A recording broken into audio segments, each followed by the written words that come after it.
Good morning, guys. I just got off work. We're going to do something a little different today.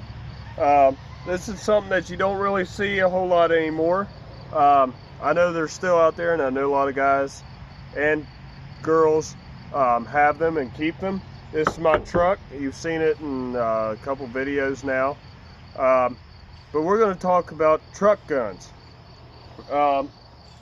Depending on what you have, all right, you might carry a pistol in your truck, like I do.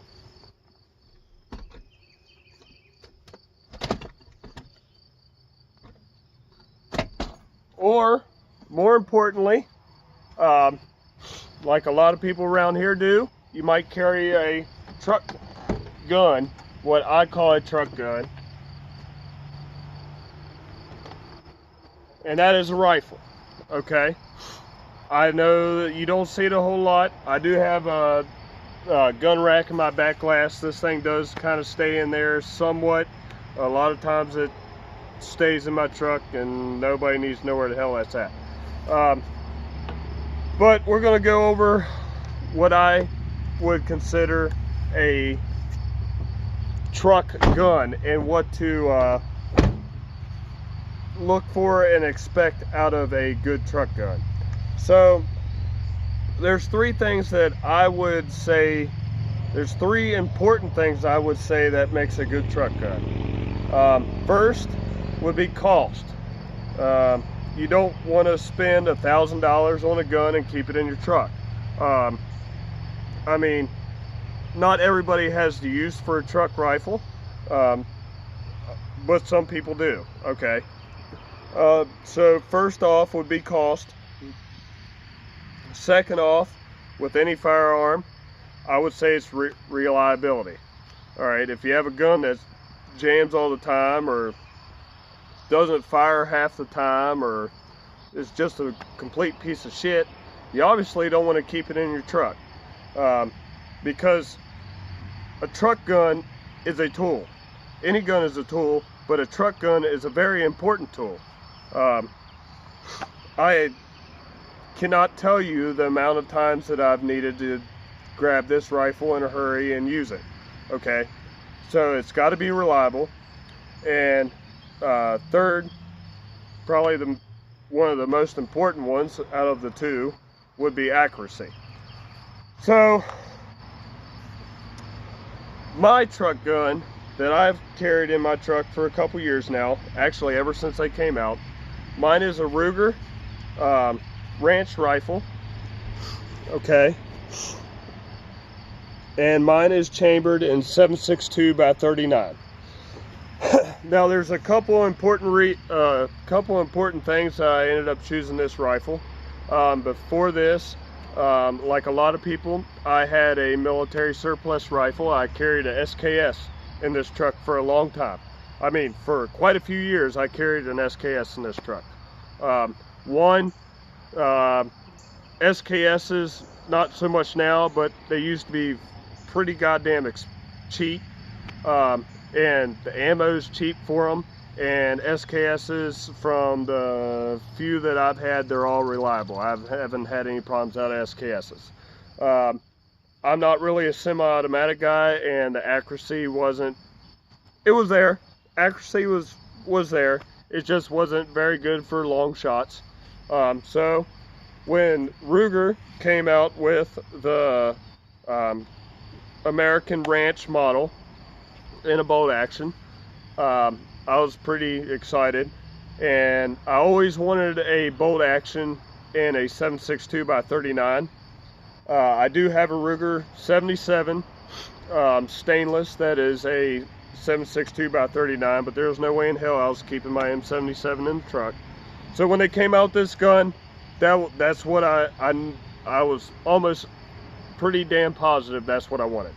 So I ended up actually buying one of them, which wasn't this one, it was the first generation of this, and I carried it in the truck. I loved it. It was an absolute tack driver. It was a perfect truck gun. And then some things happened.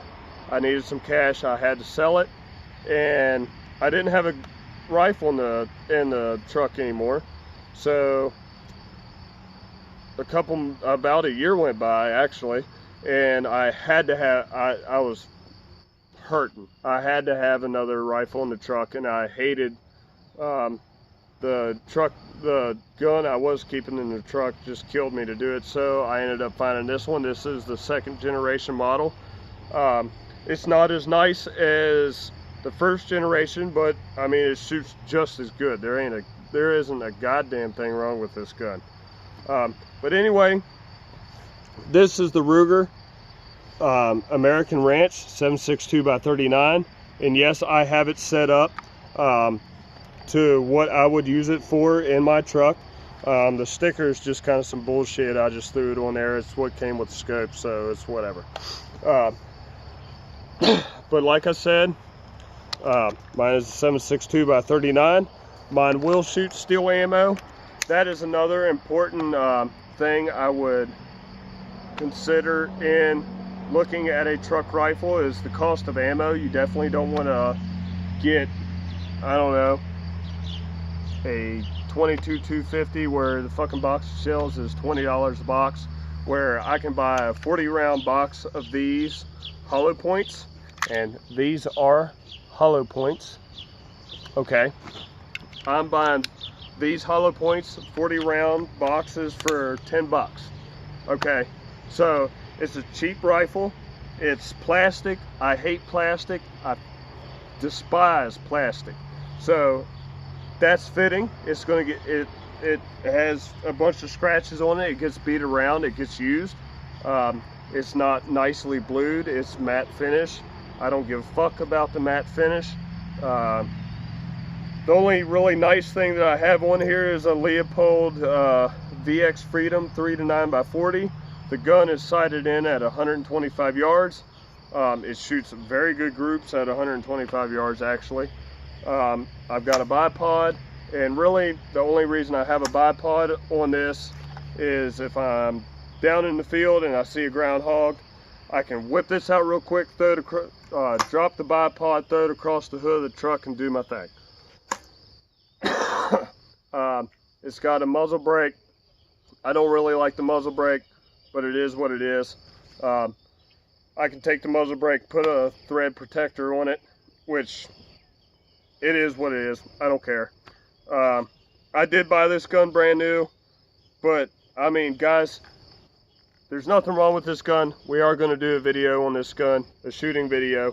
I just wanted to go over my truck gun real quick and what I consider a good truck gun, something that does not cost very much right off the bat as a gun, something that does not cost very much to shoot.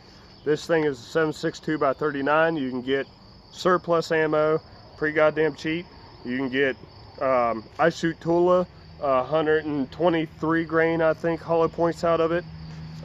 It shoots those very good. Obviously, it shoots, this gun actually likes a Winchester white box a lot, actually. It groups the best with Winchester white box. I've tried a couple different loads through it, and that's what it seems it likes.